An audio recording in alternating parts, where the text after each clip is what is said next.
Everyone, my name is Anurag Singh, welcome to Powerjaal academy.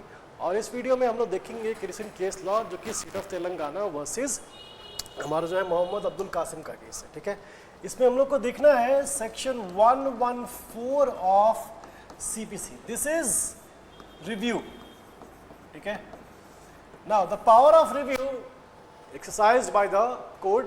याद रखना कि पहली बात कि रिव्यू पिटिशन कहाँ फाइल होती है, it is in the same court which passed the decree or the order.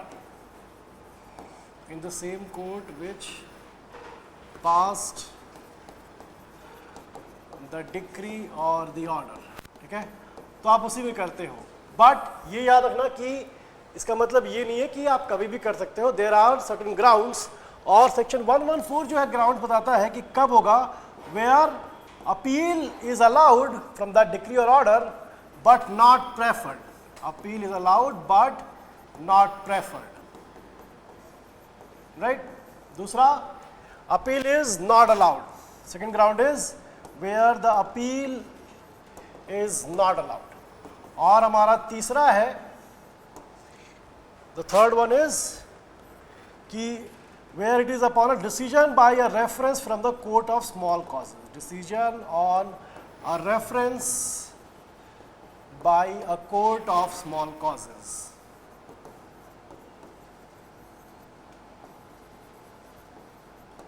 ठीक है, so this is the ground of review under section 114। लेकिन एक बात और याद रखना, for the proper understanding of CPC often the sections are not going to be sufficient. ठीक है, it is the orders which will contain the details. ठीक है, अब याद रखना कि ये जो ऑर्डर्स होते हैं, दीज ऑर्डर्स आर, इसका सेक्शन 114 का जो कॉरेस्पॉन्डिंग ऑर्डर है दैट इज ऑर्डर 47। ठीक है, and order 47 rule 1 this tells you कि रिव्यू के एडिशनल ग्राउंड्स क्या क्या हो सकते हैं। तो याद रखना कि जब भी हम लोग रिव्यू के ग्राउंड्स पढ़ते हैं तो रिव्यू के ग्राउंड्स में जो तीन ग्राउंड्स हम लोगों ने सेक्शन 114 में देखे हैं वो तो है ही, appeal allowed but not preferred, appeal is not allowed, और decision upon a reference from a court of small causes, वो तो है। लेकिन उसके साथ ही ऑर्डर 47 का रूल 1 जो है ये यहाँ पर तीन और ग्राउंड्स देता है। जो पहला है हमारा न्यू एंड इम्पॉर्टेंट मैटर और एविडेंस, न्यू और इम्पॉर्टेंट मैटर और एविडेंस, ठीक है, came to the knowledge of the applicant, जहां पर कि applicant could not have raised it even with due diligence. ठीक है, तो उसके पहले पता ही नहीं था।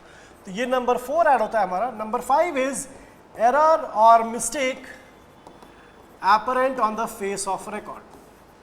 ठीक है, मतलब it's such an on the face of the record.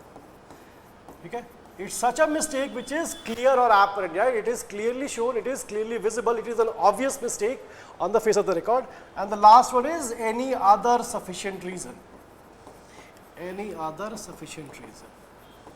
ठीक है, सो यहाँ पर हम लोग को याद रखना है कि इस केस लॉ में जो सुप्रीम कोर्ट ने क्या किया था, जो लोअर कोर्ट्स हैं या जो भी डिस्ट्रिक्ट कोर्ट्स हो या फिर हमारे हाई कोर्ट्स हो, उन सभी के जो रिव्यू के पावर्स होते हैं उनको इसी केस में डिस्कस किया गया था। And all of these points were dealt with in detail. Thank you everyone.